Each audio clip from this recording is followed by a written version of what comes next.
कांग्रेस के रुकन असेंबली जग्गा रेड्डी ने इस यकीन का इजहार किया कि तेलंगाना में कांग्रेस पार्टी बरसर इख्तियार आएगी। आज गांधी भवन में मीडिया से बात करते हुए उन्होंने इल्जाम लगाया कि बीआरएस किसी भी तरह कांग्रेस की कामयाबी को रोकने की कोशिश कर रही है।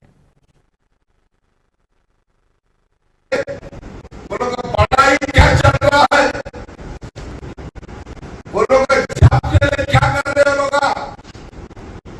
वो लोग धंधे के लिए पैसे नहीं है, क्या जिंदगी है आपका।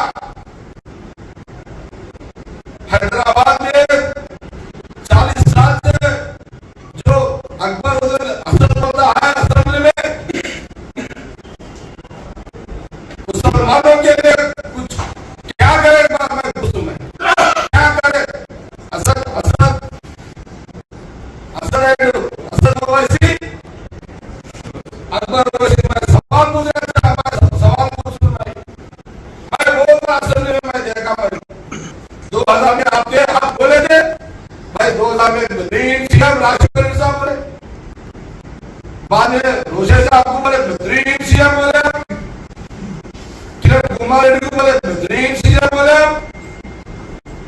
उससे पहले चंद्रबाबू नायडू को बेहतरीन सीएम बोले, फिर बाद में शिवसेना साहब को बेहतरीन सीएम बोले। जिंदगी पूरा 40 साल में आपका जिंदगी पॉलिटिक्स पूरा बेहतरीन सीएम बोला ही आपका काम है। कल एक दिन आपके मुसलमान जो आया है वो लोग जिंदगी में कभी आप लड़े